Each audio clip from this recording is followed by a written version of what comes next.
नमस्कार दोस्तों, स्वागत है आपका ई क्लासेज पर। मैं राम चौधरी आपका हार्दिक अभिनंदन करता हूं। दोस्तों, राजस्थान की ज्योग्राफी की बात चल रही थी और राजस्थान की ज्योग्राफी हमने राजस्थान की झीलों की बात कर रहे थे कि राजस्थान की जो झीलें हैं वो किस प्रकार से हैं, किस प्रकार से नहीं है, मीठे पानी की झील कैसे है, खारे पानी की झील कैसे है, उन सारी बातों की हमने बात कर ली है। आगे जो बात करेंगे दोस्तों, चल रहा था आपका मीठे पानी की झील, और मीठे पानी की झीलों के अंदर जितनी भी आपकी मीठे पानी की झीलें हैं उनको मैं सीरीज के साथ करवा रहा हूं, मतलब क्रम से करवा रहा हूं, तो आपको समझते हुए चलना है और अच्छे से करनी है, ठीक है ना। मैंने आपको राजस्थान के अंदर जो मीठे पानी की झीलें हैं उनमें बड़ी बड़ी जो झीलें हैं, जो अच्छे अच्छे प्रश्न जिनसे पूछे जाते हैं, वो सारी झीलें मैंने आपको करवा दी हैं। अब छोटी छोटी जो झील बची हैं, नाम मात्र जो बची हैं, इनके आपसे संबंध पूछता है कि फलान सिंह झील है, जैसे मान के चलो उदय उदय उदय सागर झील है, स्वरूप सागर झील है, ये किस जिले से संबंधित है, किस जिले से नहीं है, किस किस को जोड़ने का काम करती है, तो उन चीज़ों की बात भी हमको करनी है, ठीक है ना। उन झीलों के अंदर चलते हैं अपन, तो बात करेंगे दोस्तों। मैं कह सकता हूं कि अपनी जो झील है आगे ऐसे कह सकते हैं दोस्तों, एक झील पड़ती है जिसका नाम है दोस्तों एडवर्ड सागर झील। कौन सी भाई? एडवर्ड झील है, या इसे कहेंगे भैया गैब सागर झील। कौन सी भाई? गैब सागर झील इसको कहेंगे, तो ये आपको याद रखना है। कौन सी भाई? एडवर्ड झील या गैब सागर झील कहेंगे। और एडवर्ड झील या गैब सागर झील किस जिले में पाई जाती है? ये आपकी डूंगरपुर जिले में पाई जाती है। किसमें भाई? डूंगरपुर जिले में पाई जाती है। लो भाई, मैंने डूंगरपुर भी लिख दिया, डूंगरपुर जिले के अंदर ये झील पाई जाती है। अच्छा, बात करें क्या है इसके अंदर, इंपोर्टेंट क्या है, तो आपको बस इतना से याद रखना है कि इसका जो निर्माण है वो निर्माण किसने करवाया दोस्तों? मेहरावल गोपीनाथ ने करवाया। अगर निर्माण की बात करें तो निर्माण किसने करवाया है? तो मेहरावल गोपीनाथ ने करवाया। याद रखना आपको, मेहरावल गोपीनाथ ने क्या करवाया है भाई? इसका निर्माण करवाया है। ये आपको बस याद रखना है। और दोस्तों, आपने सुना होगा एक कालीबाई है, ठीक है ना। और कालीबाई का पनोरमा कह सकते हूं दोस्तों मैं, कालीबाई का पनोरमा, कालीबाई का पनोरमा इसी झील के सहारे स्थित है। इसी झील के सहारे स्थित है। ये आपको याद रखना है कि कालीबाई का पनोरमा कहां पर है? इसी झील के सहारे स्थित है। ये आपको बिल्कुल याद रखना है। अच्छा, बात करते हैं दोस्तों आगे। ये छोटी छोटी आपकी राजस्थान के अंदर झीलें हैं, इन झीलों की हमको बात करनी है। अच्छा, आगे बात करते हैं दोस्तों, आगे कौन सी झील आने वाली है, तो आपको याद रखना है एक झील है जिसको कहते हैं गजनेर झील। कौन सी है भाई? गजनेर झील है। लो भैया, मैंने कहा कि कौन सी झील हो गई? आपकी गजनेर झील हो गई। गजनेर झील की यदि बात करें तो गजनेर झील कहां पड़ती है दोस्तों? बीकानेर जिले के अंदर पड़ती है। कहां पड़ती है दोस्तों? बीकानेर जिले के अंदर पड़ती है। कौन सी झील है दोस्तों? गजनेर झील है। और गजनेर झील की बात करें तो यह इतनी सुंदर, मतलब स्वच्छ झील है। कैसी है? स्वच्छ झील है कि इसे दर्पण भी कहा जाता है। तो याद रखना, इसी का एक नाम है जिसको कहते हैं दर्पण झील। क्या कहते हैं इसको? दर्पण झील भी इसे ही कहा जाता है। यह भी आपको याद रखना, दर्पण झील कहा जाता है, या इसे पानी का साफ दर्पण या स्वच्छ दर्पण, पानी का स्वच्छ दर्पण किसे कहा जाता है? तो इस गजनेर झील को कहा जाता है। यह भी आपको याद रखना है। और गजनेर अभ्यारण्य है दोस्तों, गजनेर अभ्यारण्य है।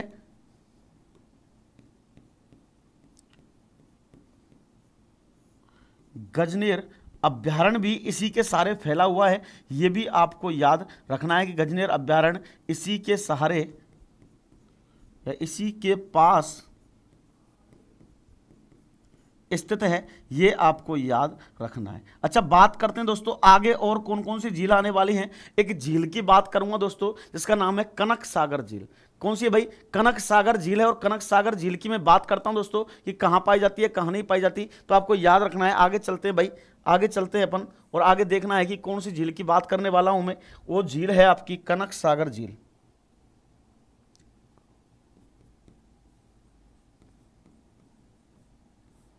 कनक सागर झील है। और कनक सागर झील कहां पाई जाती है दोस्तों? बूंदी के अंदर पाई जाती है। कहां पाई जाती है दोस्तों? बूंदी के अंदर पाई जाती है। यह आपको याद रखना है कि कनक सागर जो झील है वो कहां पर पाई जा रही है? आपकी बूंदी के अंदर पाई जा रही है। इससे दोस्तों एक नाम दिया जाता है जिसका नाम क्या है भाई? दोगारी झील। क्या नाम है इसका? दोगारी झील है। यह आपको याद रखना है। इसका नाम क्या भाई? दोगारी झील है, ठीक है ना। दोगारी झील कहा जाता है। और आपको याद रखना है इसे बूंदी की लाइफ लाइन, बूंदी की लाइफ लाइन या जीवन रेखा कहा जाता है। क्या कहा जाता है भाई? जीवन रेखा, बूंदी की जीवन रेखा कहा जाता है। किसी को, किसको कहा जाता है भाई? कनक सागर झील को, कनक सागर झील को बूंदी की जीवन रेखा कहा जाता है। ये आपको याद रखना है। अच्छा, बात करते हैं दोस्तों, बात करते हैं अगर जैतसर झील की बात करें, अगर जैतसर झील की बात करें कि भाई एक और झील मिलती है आपकी जैतसर झील। कौन सी भाई? जैतसर,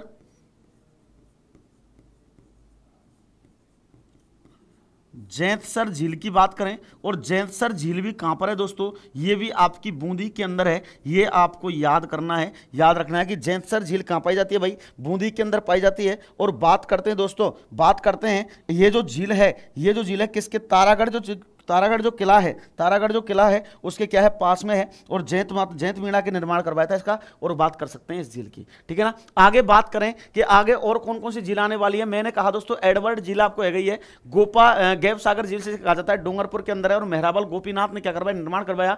कालीबाई का पनोरमा इसी झील के सारे बसा हुआ है, आपको याद रखना है। आपसे पूछता है कि बताइए गजनेर झील कहां पर है, तो गजनेर अभ्यारण्य है बीकानेर के अंदर, और बीकानेर के में ही एक गजनेर झील है, आपको याद रखना है। अगर आपसे प्रश्न पूछता है, अगर आपसे प्रश्न पूछे कि बताइए भाई राजस्थान की सबसे सुंदर झील कौन सी है, तो राजस्थान की सबसे सुंदर झील आपकी कौन सी झील थी भाई? पिछोला झील थी, जिसमें उदयपुर के सिटी पैलेसों की जो प्रतिबिंब है वो बिल्कुल स्पष्ट बनता है, साफ दिखाई देता है। और ऐसे ही बात करें दोस्तों गजनेर झील की, तो ये पानी का स्वच्छ दर्पण है, मतलब स्वच्छ झील है, बिल्कुल साफ साफ झील है, ठीक है ना। ऐसे ही बात करें दोस्तों कनक सागर झील की, और कनक सागर झील कहां पड़ती है? बूंदी के अंदर पड़ती है, जैसे दुगारी झील भी कहा जाता है और बूंदी की जीवन रेखा भी कहा जाता है इस झील को, ये आपको याद रखना है। एक जैतसर झील है, और जैतसर झील की बात करें ये भी कहां पड़ती है? आपकी बूंदी जिले के अंदर पड़ती है।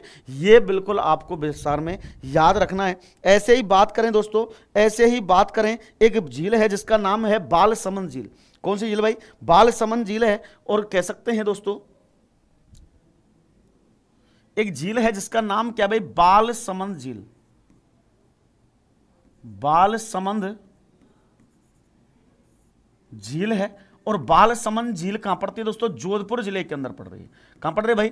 जोधपुर जिले के अंदर पड़ रही है। ये आपको याद रखना है कि बालसमंद झील कहां पड़ रही है? जोधपुर के अंदर पड़ रही है। और दोस्तों कह सकते हैं किसने इसका निर्माण करवाया दोस्तों? तो इसके अंदर, इसके निर्माण की बात करें, प्रतिहार शासक बाल,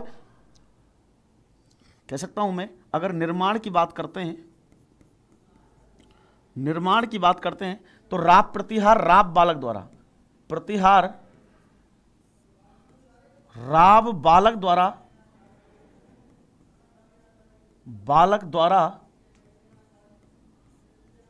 इसका निर्माण करवाया गया, इसका निर्माण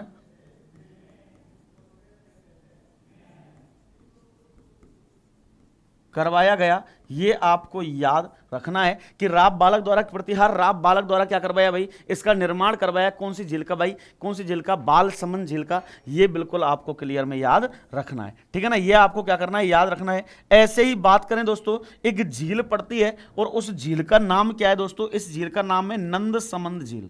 कौन सी भाई? नंदसमंद झील है। लो भाई, नंदसमंद झील की बात करें तो नंदसमंद झील किस जिले में पड़ती है राजस्थान के? तो दोस्तों राजसमंद जिले के अंदर पड़ती है। किस में पड़ती है भाई? राजसमंद जिले के अंदर पड़ती है। और नंदसमंद झील राजसमंद जिले के अंदर पड़ रही है दोस्तों। और याद रखना है आपको, किस नदी के सहारे, अगर पूछ ले आपसे कि नंदसमंद झील को पानी किस नदी से प्राप्त होता है, तो आपको याद रखना दोस्तों कौन सी है भाई? बनास नदी। अगर नदी की पूछे तो नदी की, किस नदी से पानी पहुंचता है, तो आपको कौन सी बतानी है भाई? बनास नदी बतानी है। कि राजसमंद जिले के खमनोर की पहाड़ियों से दोस्तों एक नदी का उद्गम होता है जिसका नाम क्या है? बनास नदी। और राजस्थान में पूर्णतः बहाव की दृष्टि से सबसे बड़ी नदी है कौन सी? बनास नदी। क्लियर है कि नहीं है? बिल्कुल होगा, ठीक है ना। और दोस्तों याद रखना है, इसे राजसमंद की जीवन रेखा कहा जाता है। क्या कहा जाता है भाई? राजसमंद की जीवन रेखा कहा जाता है। यह भी बिल्कुल आपको याद रखना है कि राजसमंद की जीवन रेखा किसे कहा जाता है भाई? इसी झील को कहा जाता है, बिल्कुल आपको याद रखना है। अच्छा, आगे बात करें और कौन कौन सी झील आपको मिलती हैं। एक झील है जिसका नाम है नवलखा झील। कौन सी झील है भाई? नवलखा झील है। और आपको याद होगा भाई दोस्तों, आप जानते भी होंगे इस चीज को तो, कि नवलखा झील कहां पड़ती है। नवलखा झील की बात करें कि नवलखा या नवलखा कह सकते हैं इसको, नवलखा झील की बात करते हैं। और नवलखा झील भी कहां पड़ती है दोस्तों? उदयपुर जिले, सॉरी, हाँ, बूंदी जिले के अंदर पड़ती है। कहां पर पड़ती है? नवलखा झील का अगर बात करें भाई किस जिले में पड़ती है, तो नवलखा झील भी आपकी कहां पड़ रही है भाई? बूंदी जिले के अंदर पड़ रही है। और बात करें दोस्तों इसको बूंदी को, हाँ, अगर बात करें इसके नवलखा झील की, तो बूंदी जिले के अंदर कहा जाता है। और दोस्तों बात करते हैं कि बावड़ियों का शहर, मतलब कैसे भी किसी भी लाइन को अपन जोड़ सकते हैं इसके साथ। बाकी इतना नहीं पूछा जाता है इनसे, आपसे सिर्फ और सिर्फ इन छोटी छोटी झीलों से एक बात पूछेगा कि बताइए राजस्थान की कौन सी झील उदयपुर जिले से संबंधित है, कौन सी बूंदी से संबंधित है, या सुमेलित करवाएगा आपसे निम्न में से कौन सी खारे पानी की झील है, कौन सी मीठे पानी की झील है, या निम्न में से कौन सी मीठे पानी की झील नहीं है। इस प्रकार से प्रश्न पूछता है, आपको याद रखना है, ठीक है ना। अगर बात करते हैं दोस्तों, एक बात करते हैं अपन, एक झील है जिसका नाम कौन सी है दोस्तों? इस झील का नाम क्या है? इस झील का नाम है आपका उदय सागर झील।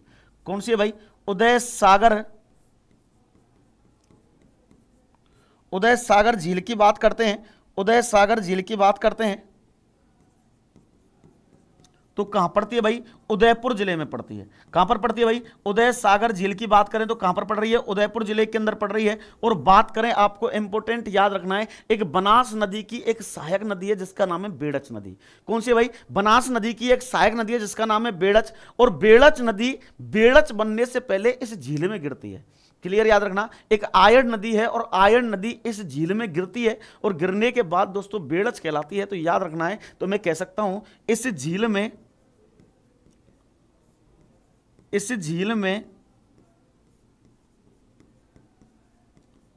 आयड़ नदी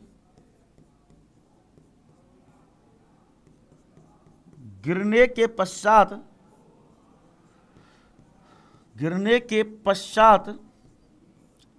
बेड़च नदी कहलाती है। बेड़च नदी कहलाती है। ये आपको बिल्कुल याद रखना है कि आयड़ झील, जो आयड़ नदी है, इसे दोस्तों बात करते हैं, इस झील में गिरने के बाद दोस्तों क्या कहलाती है? बेड़च नदी कहलाती है। और दोस्तों निर्माण की बात करें, किसने करवाया दोस्तों? इसका निर्माण महाराणा उदय सिंह ने करवाया है। अगर निर्माण की यदि बात करें तो महाराणा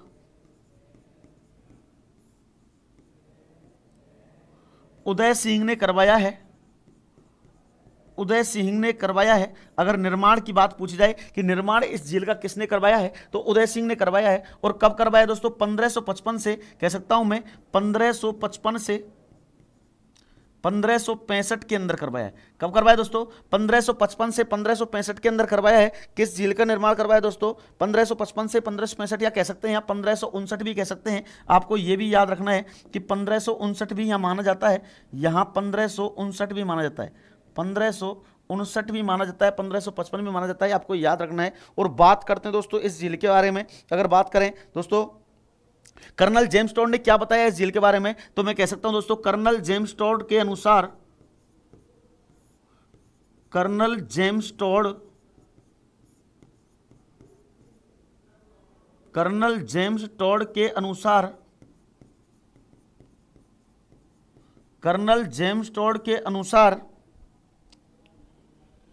मानसिंह के लिए रात्रि भोज का आयोजन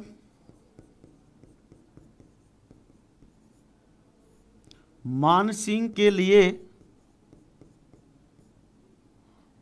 लिए रात्रि भोज का आयोजन, रात्रि भोजन का आयोजन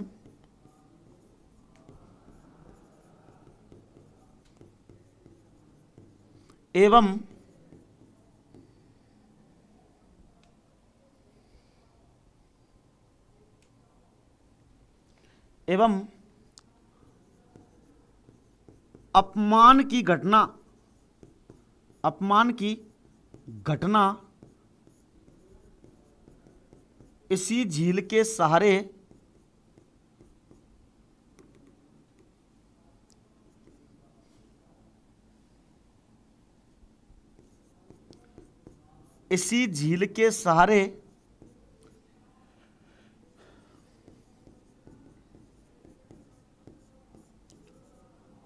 होना बताया है।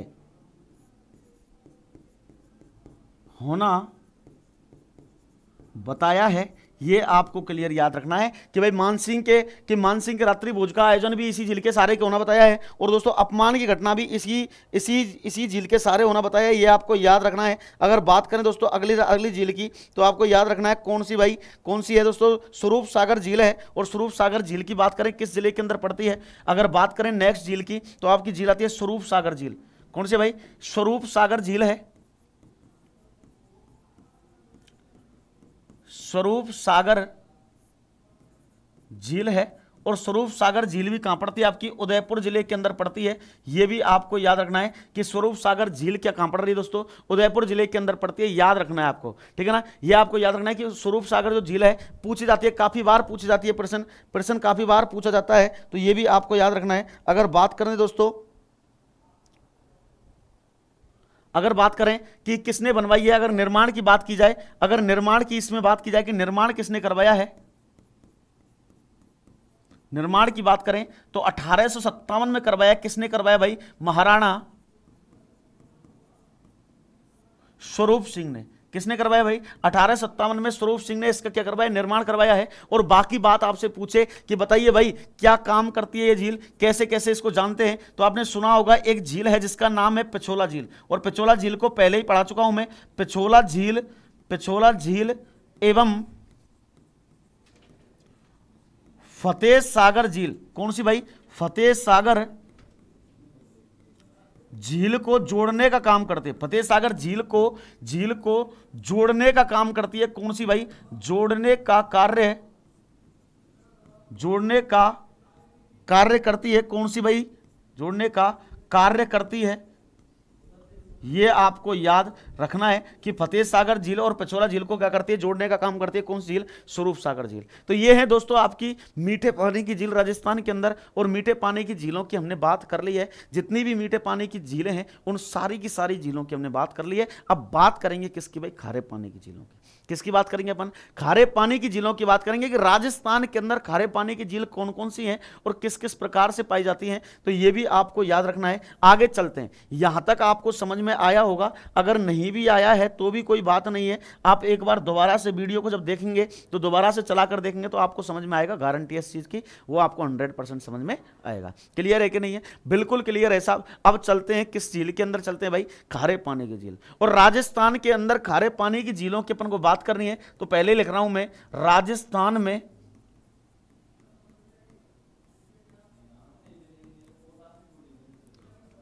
खारे पानी की झील। राजस्थान में खारे पानी की झील की बात करते हैं दोस्तों, या झीलों की बात करते हैं, तो आपने सुना होगा दोस्तों, मैं आपको एक सिंपल ट्रिक बता रहा हूं। ऐसी ही ट्रिक जैसे मैंने मीठे पानी की झीलों के अंदर बताई थी, और ऐसी ही ट्रिक कहां बता रहा हूं दोस्तों, इस खारे पानी की झीलों के अंदर बता रहा हूं। कौन सी ट्रिक है दोस्तों, सिंपल ट्रिक है, बिल्कुल आपको याद रखना है। अगर ट्रिक की बात करता हूं मैं, अगर ट्रिक की बात करता हूं तो आपने सुना होगा कि साड़ी का पल्लू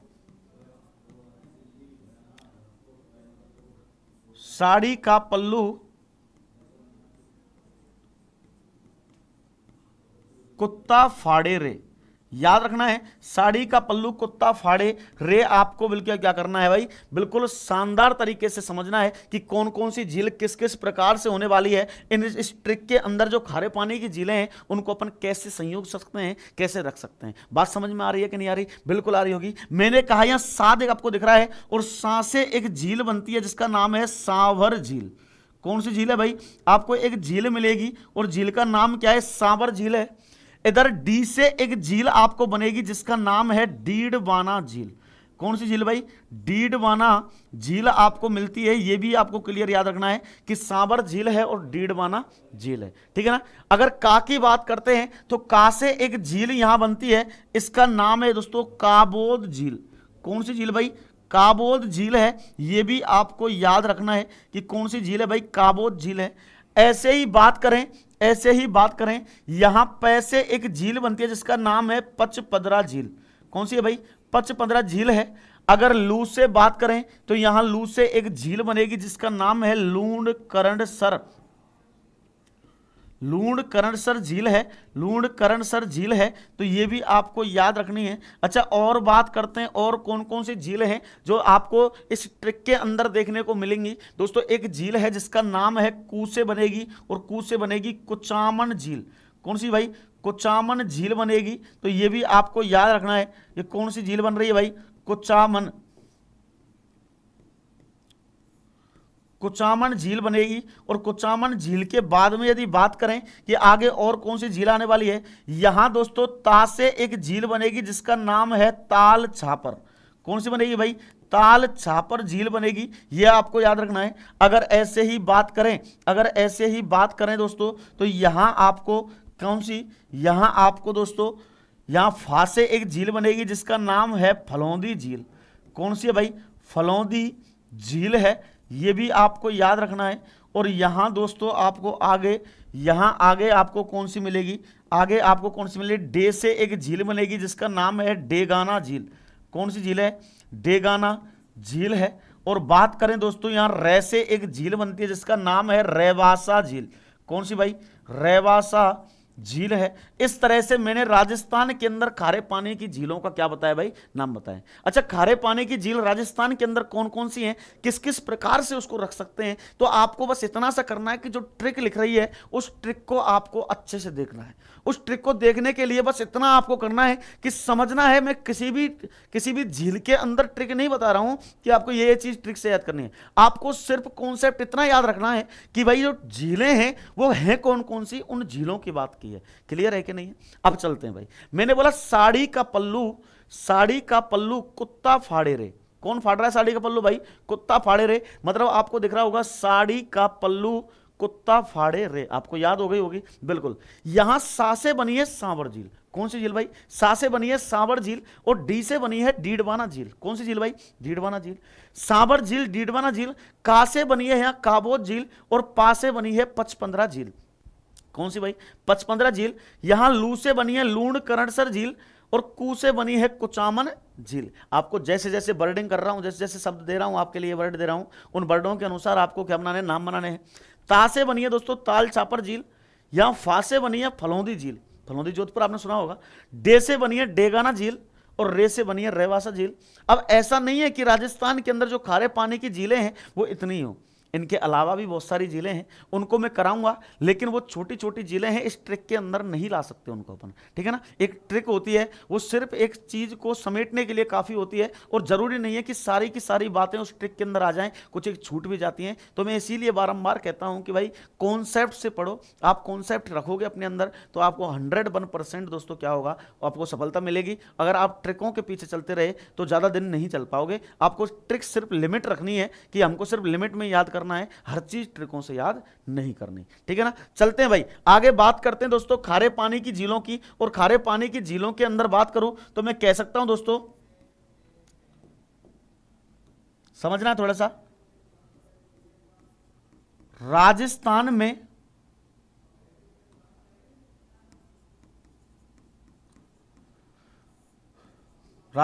में सर्वाधिक खारे पानी की झीलें, सर्वाधिक खारे पानी की झीलें, खारे पानी की झील किस जिले में है भाई? नागौर जिले के अंदर है। किसमें भाई? नागौर जिले के अंदर है। कि राजस्थान में सर्वाधिक खारे पानी की झील किस जिले में पाई जाती है भाई? नागौर जिले में पाई जाती है। अच्छा, राजस्थान के पश्चिमी मरुस्थलीय क्षेत्र में खारे पानी की झील पाई जाती है। तो आपको याद रखना है, जब मैंने आपको पश्चिमी मरुस्थल करवाया था भौतिक प्रदेशों के अंदर, तो आपको मैंने बताया होगा कि इस क्षेत्र में पहले क्या था? टेथिस सागर था, और राजस्थान के पश्चिमी मरुस्थल को टेथिस सागर का अवशेष माना जाता है। इतना भी मैं बता चुका हूं। तो याद रखना दोस्तों, क्यों पाई जाती है? क्योंकि राजस्थान का पश्चिमी मरुस्थल, राजस्थान का पश्चिमी मरुस्थल, राजस्थान का पश्चिमी मरुस्थल टेथिस सागर का अवशेष होने के कारण,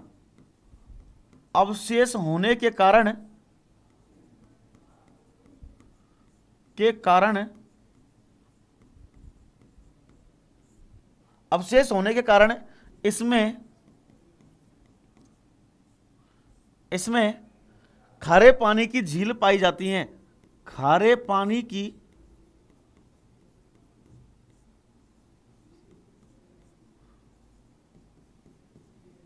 झील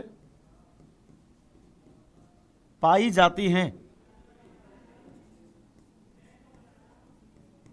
आपको दिख रहा होगा कि मैंने लिखा है भाई राजस्थान का जो पश्चिमी मरुस्थल है वो 33 सागर का अवशेष है, और 33 सागर का अवशेष होने के कारण उसमें क्या पाई जाती है, खारे पानी की झील पाई जाती है। दोस्तों तो अगली बात कर सकता हूं कि राजस्थान के पश्चिमी मरुस्थल की मृदा, अगर बात करूं कि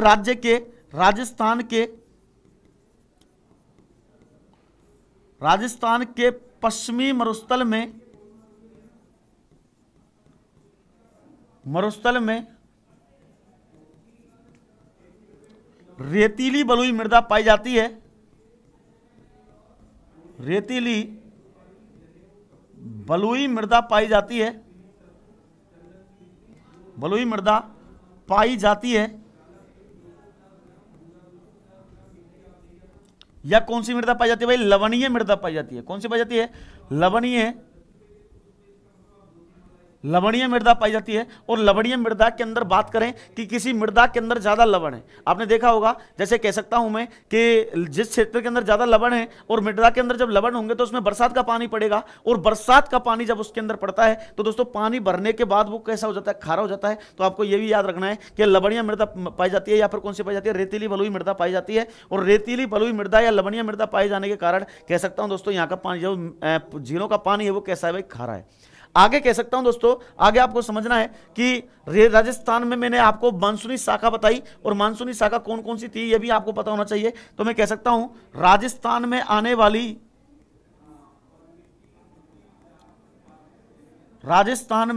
वाली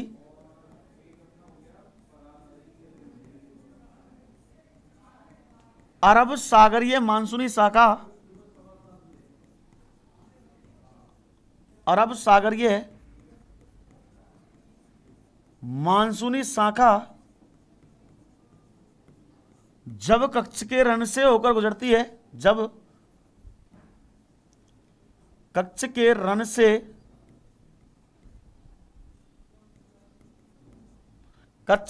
से गुजरती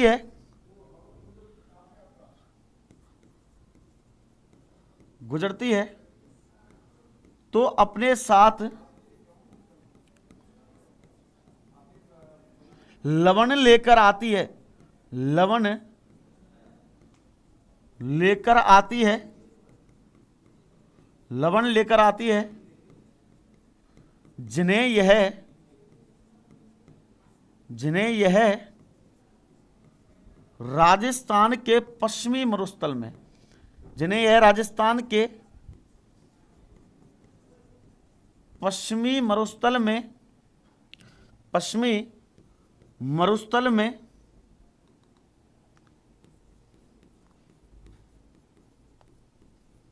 जिन्हें यह राजस्थान के पश्चिमी मरुस्थल में छिड़क जाती है, छिड़क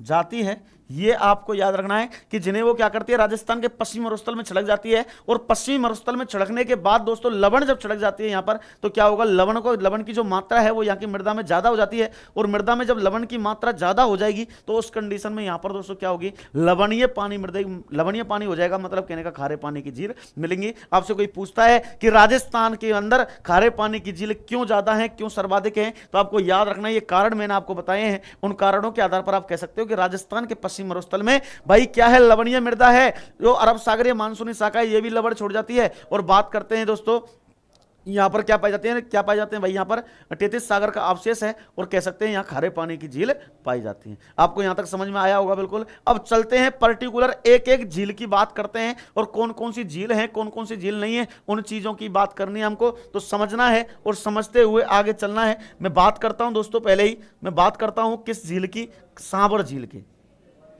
कौन सी झील है आपकी भाई? सांबर झील है। और सांबर झील राजस्थान की सबसे बड़ी खारे पानी की झील है। आपको बिल्कुल याद रखना है, बिल्कुल समझना है, ठीक है ना। बात करूं दोस्तों, पहली झील है आपकी राजस्थान के अंदर खारे पानी की, बिल्कुल ध्यान से समझना है, बिल्कुल ध्यान से समझना है और समझते हुए चलना है। मैं कहूं दोस्तों सांभर झील है।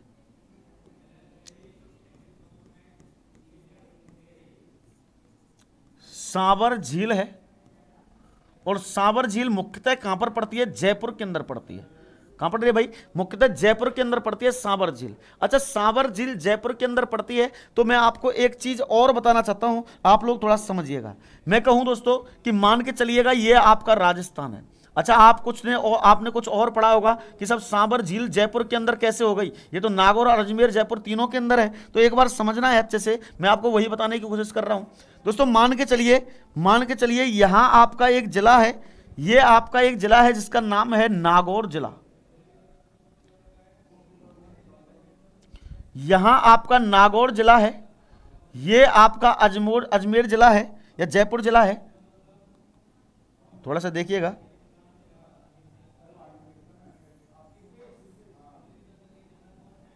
मान के चलिए यहां आपका ये नागौर जिला हो गया, ये आपका अजमेर जिला हो गया और ये आपका जयपुर जिला हो गया। इन तीनों जिलों की बात करता हूं, मैपिंग के अंदर देख लेना है आप लोगों को कि तीनों जिलों की जब बात करूं दोस्तों, तो तीनों जिलों के अंदर मैं कह सकता हूं कि यहां जयपुर जिले के अंदर, ये जयपुर जिले के अंदर सर्वाधिक फैली हुई है, तथा नागौर और अजमेर जिलों के अंदर दोस्तों जो झील है वो कम फैली हुई है। मतलब कहने का अगर मैं विस्तार की बात करता हूं तो जयपुर जिले के अंदर दोस्तों इसका कैसा विस्तार है? ज्यादा विस्तार है। मतलब जयपुर जिले के अंदर कैसा है? इसका विस्तार ज्यादा है। जिलों के अंदर तो तीनों जिलों के अंदर पाई जाती है। अगर झील की बात करें, ये तीनों जिलों के अंदर है, लेकिन इसका जो अधिकांश विस्तार है वो कहां पर पाया जाता है दोस्तों? तो मैं कह सकता हूं दोस्तों किसमें है? ये जयपुर जिले के अंदर है, इसलिए इसके पीछे जयपुर लिखा जाता है। तो मैं कह सकता हूं, एक लाइन आपके लिए, पहली लाइन लिख देता हूं, आपको थोड़ा समझना है कि मैं कहूं दोस्तों कि सांबर झील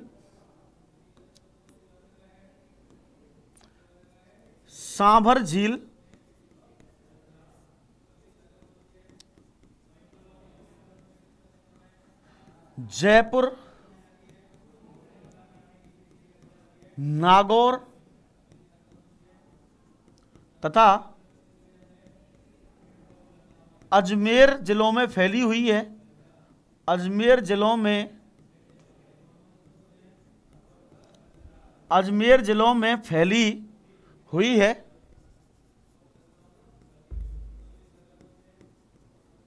लेकिन इसका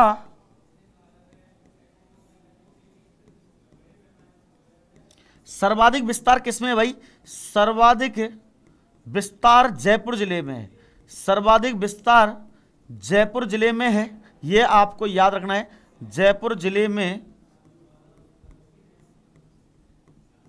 लेकिन आपसे पूछता है कि इसका सर्वाधिक विस्तार किस जिले में पाया जाता है, तो सर्वाधिक विस्तार दोस्तों कहां पर पाया जाता है? जयपुर जिले के अंदर पाया जाता है। यह बिल्कुल आपको याद रखना है, इसलिए मैंने यहां पर जयपुर लिखा है पीछे। अगर बात करें तो मैं कह सकता हूं दोस्तों राजस्थान की सबसे बड़ी खारे पानी की झील है, यह भी आपको याद रखना है कि राजस्थान की सबसे बड़ी। अब सुनना, थोड़ा समझ लेना अच्छे से, फिर मैं चलता हूं आगे, इस झील को कराने का काम करूंगा। मैंने कहा राजस्थान की सबसे बड़ी खारे पानी की झील है। निर्माण की बात करें दोस्तों इस झील के, तो निर्माण क्या है दोस्तों? 551 ईस्वी में। और दोस्तों बिजौलिया शिलालेख के अनुसार कब करवाया? वासुदेव चौहान ने करवाया। ठीक है ना, किसने करवाया? वासुदेव चौहान ने करवाया। यहां दोस्तों नमक का क्या है? अजायब घर है। नमक का क्या है भाई? अजायब घर है। अजायब घर है, या कह सकते हैं म्यूजियम है। क्या भाई? नमक का क्या है भाई? म्यूजियम है। यह आपको याद रखना है। यहां पर सरकार ने क्या लगाया भाई? सांबर साल्ट लिमिटेड, यहां एक कारखाना लगाया है। इस झील के पास में क्या लगाया भाई? कारखाना लगाया है। और कब लगाया भाई? 30 सितंबर 1964 को। कब लगाया कारखाना भाई? 30 सितंबर 1964 को यहां पर एक कारखाना लगाया जिसका नाम क्या है? Sambhar Salt Limited. और दोस्तों मैं कह सकता हूं कि सांबर झील की बात करें तो राजस्थान के लगभग 8.7% नमक, कितना नमक दोस्तों? 8.7% नमक का उत्पादन किस झील से होता है? इसी झील से। मैं कहूं कि भारत के कुल नमक के 7.8% जो नमक है, या फिर कह सकता हूं 8.7% जो नमक है, वो किस झील से प्राप्त होता है दोस्तों? सांबर झील से प्राप्त होता है। याद रखना, 2019 की बात करें, अगर इस झील के अंदर मैं शॉर्ट समझा रहा हूं, आप लोगों को समझाना है। 2019 की बात करें तो 2019 में इसके सारे एक बीमारी फैली हुई थी और बीमारी का नाम है avian botulism. Botulism, avian botulism नाम की एक बीमारी फैली हुई थी और इस बीमारी के कारण दोस्तों सर्वाधिक पक्षी यहां पर मरे थे, जिसमें साइबेरियन क्रेन थे, साइबेरियन सारस की मृत्यु हुई थी। यह आपको याद रखना है, ठीक है ना। अगर बात करें दोस्तों इस झील का जो नमक है दोस्तों, कहने का मतलब यह है कि इस झील के पास जो नमक बनाया जाता है, बात करें सांबर साल्ट लिमिटेड के द्वारा बनाया जाता है। यहां पर सोडियम सल्फेट का कारखाना भी स्थापित किया गया था सरकार के द्वारा, यह भी आपको याद रखना है। अब बात करता हूं दोस्तों शॉर्ट सिंपल से, आपको मैंने समझा दिया है, आपको लिखने का काम करते हैं अब कि कैसे कैसे आपको अपनी नोटबुक, आपको अपने नोट्स तैयार करने हैं, उस तरीके से चलते हैं दोस्तों, तो समझना है। मैं कहूं दोस्तों यह है राजस्थान की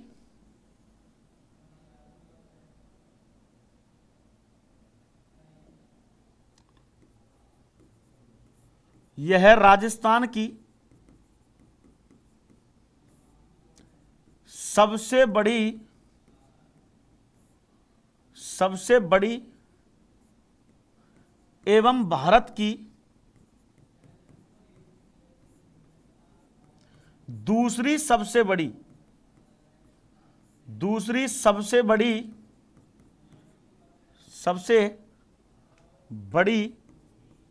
खारे पानी की झील है। खारे पानी की झील है, याद रखना है दोस्तों, यह भारत की दूसरी सबसे बड़ी खारे पानी की झील है। जी हां, आपके जो राजस्थान के अंदर सांबर झील है, भारत की दूसरी सबसे बड़ी खारे पानी की झील है। अच्छा, भारत की पहली सबसे बड़ी खारे पानी की झील कौन सी है, आपसे पूछता है कि भारत की सबसे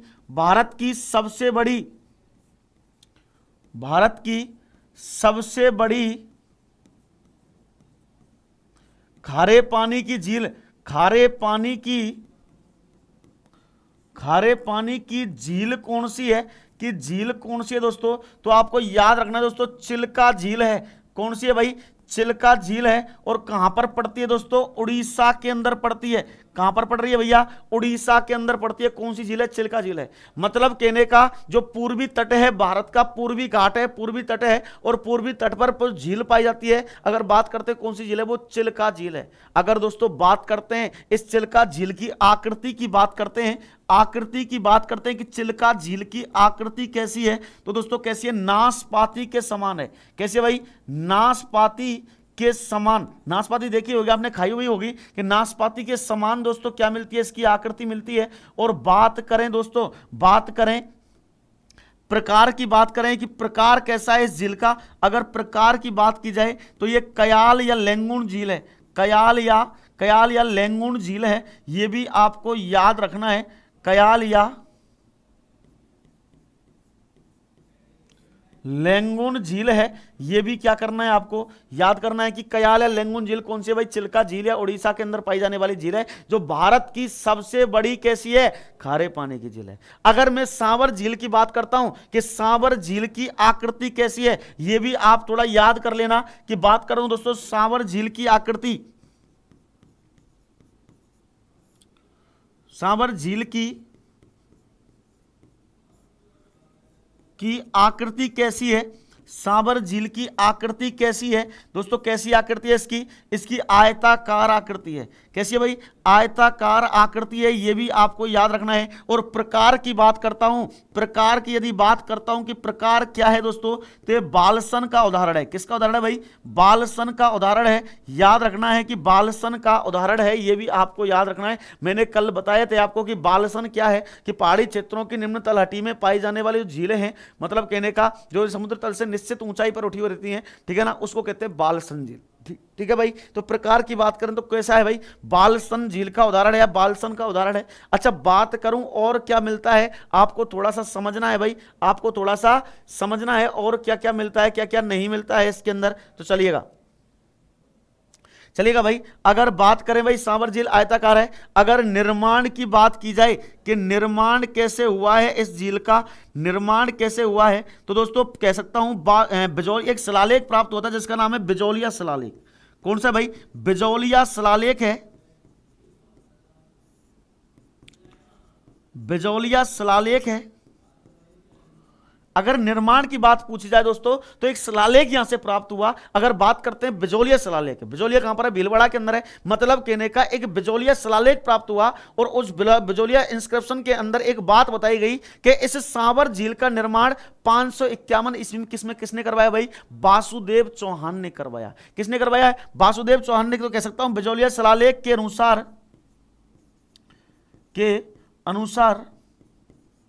बिजोलिया शिलालेख के अनुसार इस झील का निर्माण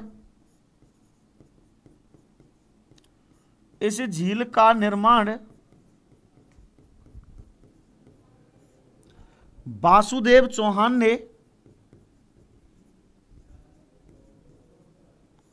वासुदेव चौहान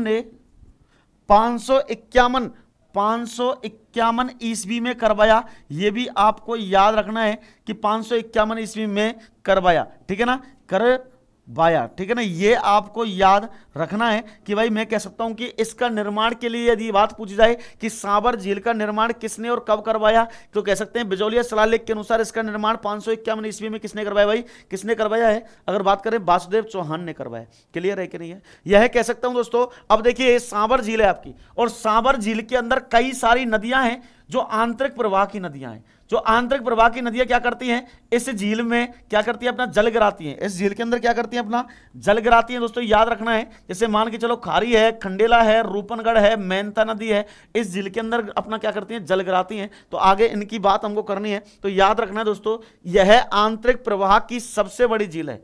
यह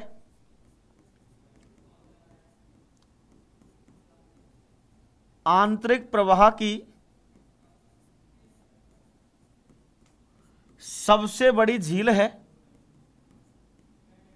सबसे बड़ी झील है।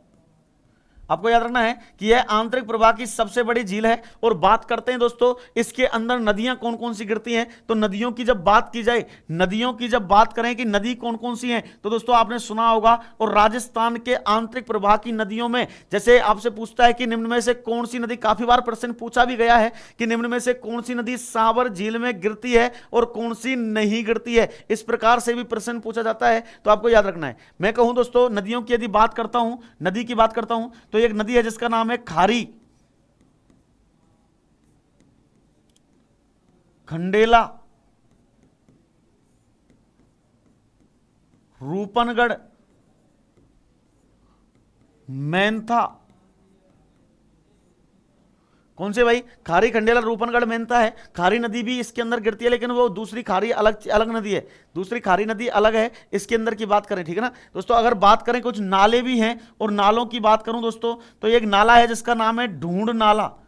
ढूंढ नाला है दोस्तों। देवयानी नाला है, देवयानी नाला भी इसी के अंदर गिरता है। यह भी आपको याद रखना है कि देवयानी नाला या ढूंढ नाला दोस्तों क्या है? इसी के अंदर गिरता है। और मैं कह सकता हूं यह आंतरिक प्रवाह की कैसी झील है भाई? सबसे बड़ी झील है, सबसे बड़ी झील है। चलते हैं आगे। मैं कहूं भाई इस झील के सहारे क्या है? इस झील के सहारे दोस्तों कब बनाया गया? मतलब कह सकता हूं इस झील पर 30 सितंबर 1964 को 30 सितंबर 1964 को 30 सितंबर 1964 को राजस्थान सरकार द्वारा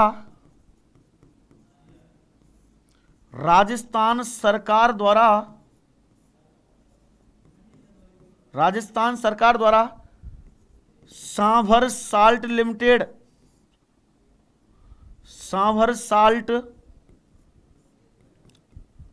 लिमिटेड कारखाना लगाया गया।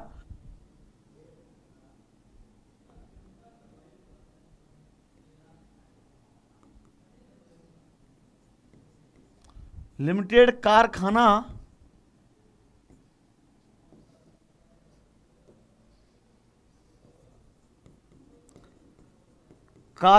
स्थापित किया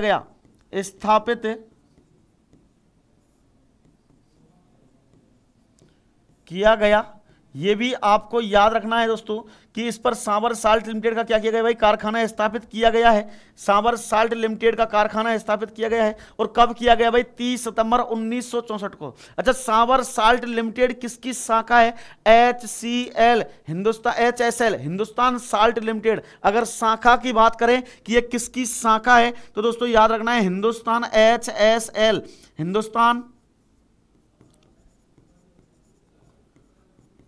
हिंदुस्तान साल्ट लिमिटेड की क्या है भाई, लिमिटेड की क्या है, ये शाखा है।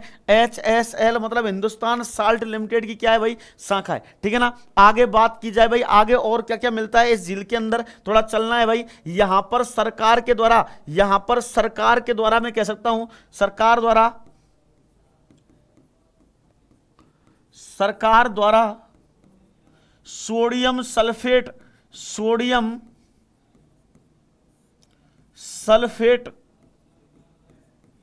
या कह सकता हूं Na2SO4 सोडियम सल्फेट का कारखाना स्थापित किया गया है। यह भी आपको याद रखना है, कारखाना स्थापित किया गया।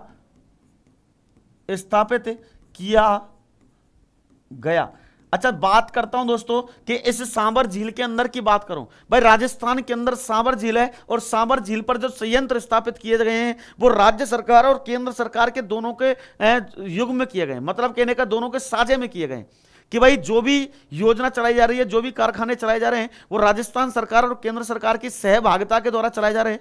लेकिन दोस्तों कोरोना काल था 2019 के बाद की बात करें, 19 के बाद में बात करते तो इस झील से इतने ज्यादा नमक का उत्पादन नहीं हो पाया। तो केंद्र सरकार ने कहा कि भाई सांबर झील से नमक का उत्पादन इतना नहीं हो रहा है, मतलब कहने का इससे क्या हो रहा है, केंद्र को लॉस हो रहा है। जब लॉस हो रहा है तो केंद्र सरकार ने कहा कि अगर राजस्थान सरकार चाहे तो सांबर झील पर अपना स्थापित आधिपत्य कर सकती है, मतलब इसका 100% कौन कर सकती है भाई, राज्य सरकार ले सकती है। तो राज्य सरकार ने भी केंद्र सरकार को एक नोटिस जारी करके यह कह दिया है कि राज्य सरकार सांबर झील को अपने अधीन करने का मतलब 100% करने का काम कर रही है, लेकिन अभी तक इसकी कोई न्यूज नहीं मिली है। ठीक है ना। लेकिन कह सकता हूं कि भाई सांबर झील पर बहुत जल्द ही कोई ना कोई नोटिस आएगा और उसके अंदर एक बात कही जाएगी कि भाई सांबर झील पर जो 100% है, सांबर झील पर जो नमक उत्पादन के 100% है वो किसका है भाई, राज्य सरकार का, ये केंद्र सरकार का नहीं है। क्लियर है कि नहीं है, बिल्कुल चलिएगा भाई। ठीक है ना। अच्छा, बात करते हैं दोस्तों इससे देश के कुल नमक का कितना प्राप्त होता है, तो दोस्तों याद रखना है आपको, इस झील से देश के कुल नमक का, इस झील से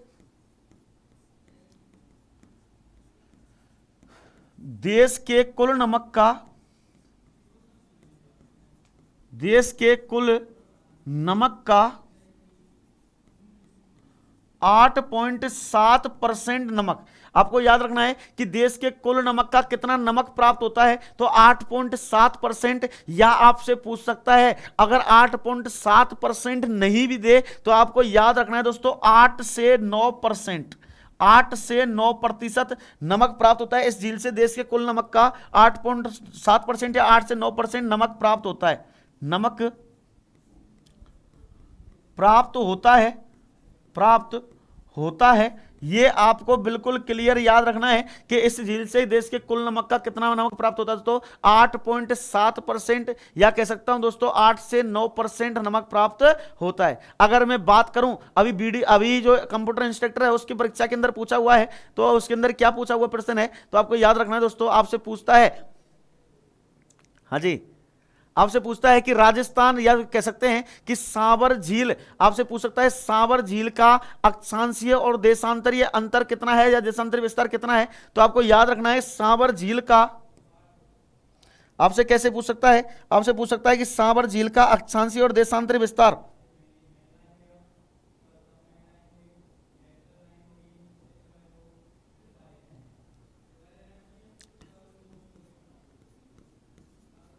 सांबर झील का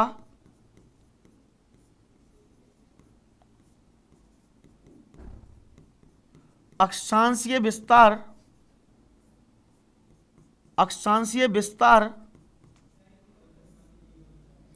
27 डिग्री उत्तरी अक्षांश से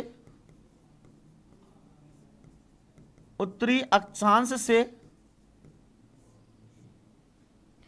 सांभर झील का अक्षांश से विस्तार 27 डिग्री उत्तरी अक्षांश से 29 डिग्री उत्तरी अक्षांश 29 डिग्री उत्तरी अक्षांश तक है।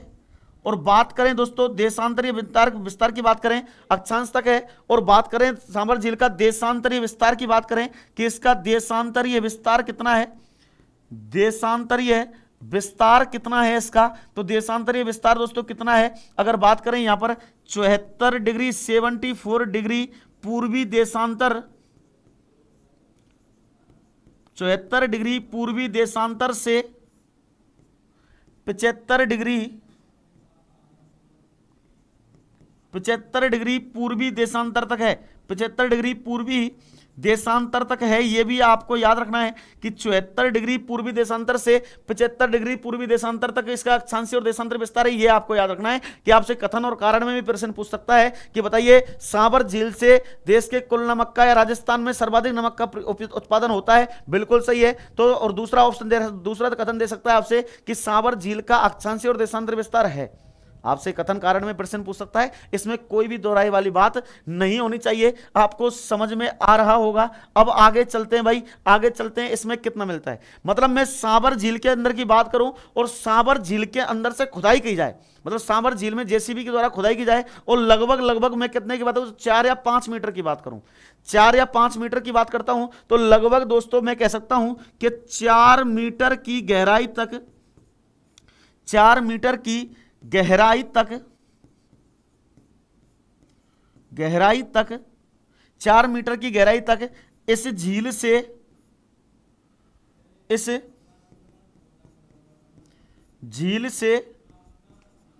350 लाख टन नमक प्राप्त किया जाता है। लाख टन नमक प्राप्त किया जाता है, प्राप्त किया जाता है। आपसे पूछ ले कि बताइए 350 लाख टन नमक मतलब कितनी गहराई तक प्राप्त किया जाता है, तो आपको याद रखना है 4 मीटर, कि 4 मीटर अंदर की तरफ गए, 4 मीटर अंदर खुदाई करने के बाद इसे 350 लाख टन नमक प्राप्त किया जाता है। और बात करते हैं दोस्तों प्रतिदिन औसतन की बात करूं, मैं औसत की बात करूं तो प्रतिदिन नमक उत्पादन की बात करूं, प्रतिदिन नमक उत्पादन की बात करूं तो कितना है भाई, 5 लाख टन। कितना होता है भाई, 5 लाख टन नमक प्राप्त होता है इससे। ये आपको याद रखना है कि 5 लाख टन नमक किससे प्राप्त किया जाता है, सांभर लेक से प्राप्त किया जाता है, सांभर झील से प्राप्त किया जाता है। ये क्या करना है आपको बिल्कुल याद रखना है कि सांभर झील से प्रतिदिन कितने नमक प्राप्त किया जाता है, 5 लाख टन नमक प्राप्त किया जाता है। अच्छा, यहां तक बात आपको समझ में आई होगी। आगे चलते हैं भाई, आगे चलते हैं, आगे और क्या क्या मिलता है इसके अंदर, तो थोड़ा सा और समझना है आप लोगों को भैया जी। मैं बात करता हूं दोस्तों, मैं बात करता हूं इस सांभर झील की आगे, तो देखिएगा यहां पर क्या चलता है। जैसे मैं करूं अजमेर जयपुर, जिसमें कह सकता हूं फुलेरा जंक्शन,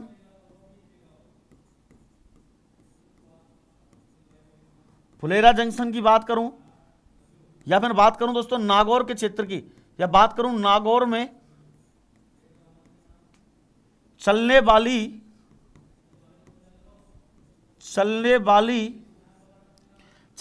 रेलगाड़ियों में,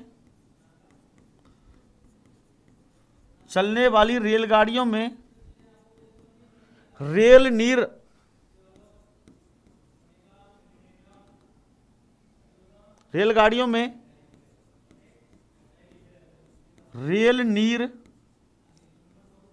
पानी का ब्रांड चलता है, पानी का ब्रांड चलता है। यह भी आपको याद रखना है, जो पानी का ब्रांड मिलता है इन क्षेत्रों के अंदर ब्रांड चलता है, यह भी याद रखना है। कौन सा है भाई, रेल नीर है।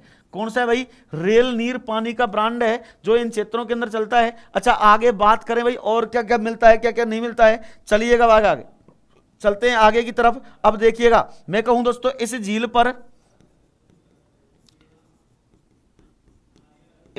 पर नमक का म्यूजियम स्थापित है, नमक का म्यूजियम स्थापित है, ये भी आपको याद रखना है कि नमक का म्यूजियम स्थापित है। और बात करते हैं दोस्तों, ये जो सांबर झील है, ये सांबर झील है वो किस किस में सम्मिलित है दोस्तों? एक 2 फरवरी 1971 के अंदर रामसर ईरान में होने वाले रामसर समझौते के अंदर। और रामसर समझौते के अंदर दोस्तों क्या है, रामसर समझौते के अंदर दोस्तों क्या हुआ कि इसे सम्मिलित किया गया। तो दोस्तों बात करता हूं आगे। तो यह झील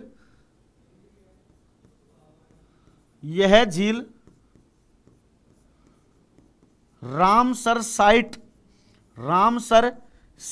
कह सकते हैं, या कह सकते हैं आर्द्र भूमि कह सकते हैं, या कह सकते हैं वेटलैंड कह सकते हैं। अगर बात करें कि शामिल है और कब हुआ दोस्तों, 30 में शामिल है।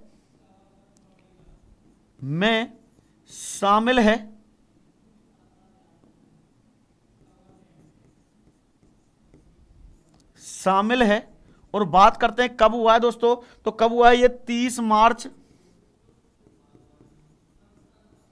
1990 में हुआ। अच्छा, कब शामिल हुआ वेटलैंड में, कब शामिल हुआ दोस्तों?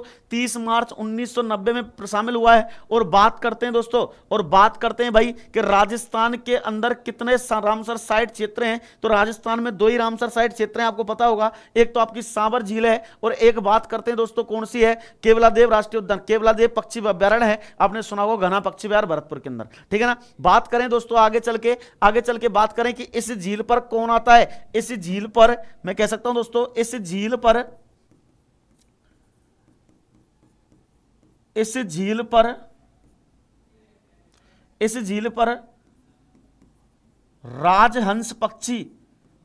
राजहंस पक्षी गुजरात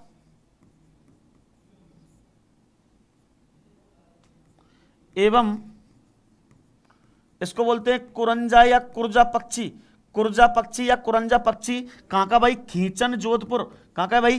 खींचन जोधपुर। दोस्तों याद रखना है, कुरंजा पक्षी या कुरजा पक्षी खींचन जोधपुर, और राजहंस पक्षी गुजरात आते हैं। याद रखना है आपको, आते हैं दोस्तों। कह सकता हूं मैं आगे चल के, अगर बात करूं इस झील की, तो आपको यह भी याद आपको रखना है कि भाई इस झील की जब बात की जाए तो याद रखना है इस झील को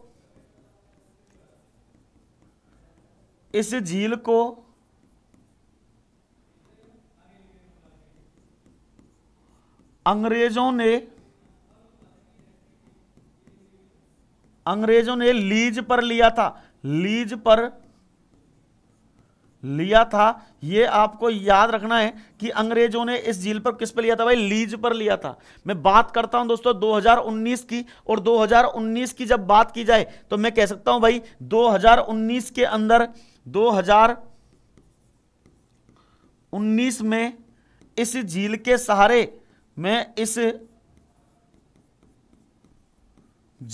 सहारे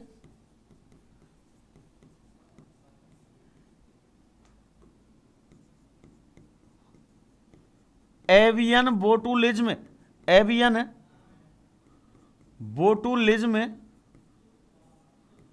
नामक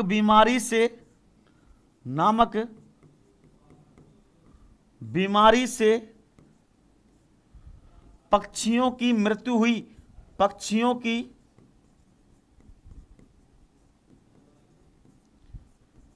हुई। आपसे पूछता है कि सांबर झील पर मृत्यु का कारण कौन सी बीमारी बनी थी? सांबर झील पर पक्षियों के मृत्यु का कारण कौन सी बीमारी बनी थी? तो आपको याद रखना है भाई एवियन बोटुलिज्म है। कौन सी भाई? एवियन बोटुलिज्म बीमारी है, जो कि पक्षियों की क्या बनी थी? मृत्यु का कारण बनी थी। पक्षियों की मृत्यु का कारण बनी थी, ये भी आपको याद रखना है। अगर बात करें दोस्तों कौन सा पक्षी मरा था इसके अंदर, तो साइबेरियन क्रेन या साइबेरियन सारस जो पक्षी है, साइबेरियन जो क्रेन है, उसकी क्या हुई थी? मृत्यु हुई थी। अगर बात करें दोस्तों यहां कह सकता हूं मैं इस झील पर, अगर आपको और भी थोड़ा देखना है इसके अंदर, तो मैं कह सकता हूं इस झील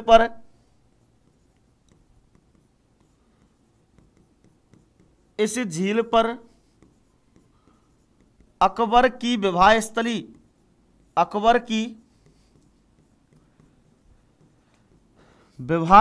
है। अकबर की विवाह स्थली तथा जहांगीर का ननिहाल है। जहांगीर का ननिहाल है, ये भी आपको याद रखना है कि अकबर की विवाह स्थली है, और जहांगीर का क्या है भाई, ननिहाल है। कौन सी झील, ये सांबर झील। अगर बात करें दोस्तों सांबर झील के बारे में और भी कुछ, तो इसके क्षेत्र में पाई जाने वाली जो वनस्पति है वो कौन सी भाई, पश्चिमी राजस्थान के अंदर पाई जाने वाली वही वनस्पति है। तो मैं कह सकता हूं इस झील के आसपास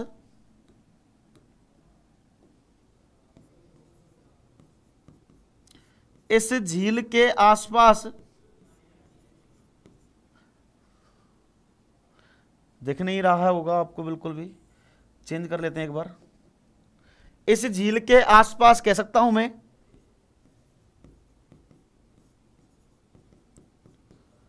इस झील के आसपास इस झील के आसपास मरुद्भिद या जीरोफाइटिक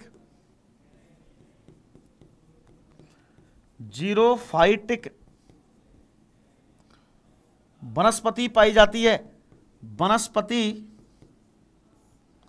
पाई जाती है। इस झील के आसपास जीरोफाइटिक या मरुद्भिद वनस्पति पाई जाती है, यह भी आपको याद रखना है। अच्छा, बात पूछे आपसे और पूछता है कि देवयानी तीर्थ स्थल, आपको याद रखना है साकम्बरिया कह सकता हूं। इस झील के सारे देवयानी तीर्थ स्थल, देवयानी मतलब तीर्थों की कौन है, वो नानी है, तीर्थों की नानी देवयानी। तो मैं कह सकता हूं इस झील के सहारे, इस झील पर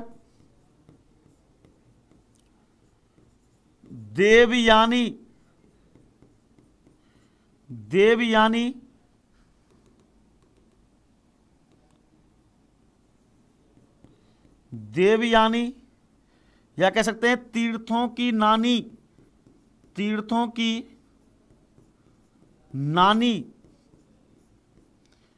तीर्थ स्थल है। याद रखना है दोस्तों कि देवयानी तीर्थ स्थल राजस्थान की किस झील के सहारे है। तो दोस्तों याद रखना, तीर्थों की नानी या देवयानी वही आपकी सांबर झील है। अच्छा, बात पूछता है आपसे इस झील के सहारे कौन सी सभ्यता विकसित हुई। तो दोस्तों नालीसर सभ्यता यहां पर विकसित हुई है। आपसे पूछता है कि बताइए इस नालीसर सभ्यता किस झील के सहारे विकसित हुई। तो इस झील के सभ्यता की बात करता हूं तो सभ्यता कौन सी है दोस्तों, नालीसर सभ्यता है। कौन सी है भाई, नालीसर सभ्यता है। यह भी आपको याद रखना है कि नालीसर सभ्यता किस झील के सहारे विकसित हुई थी, यह भी आपको याद रखना है। तो वो आपकी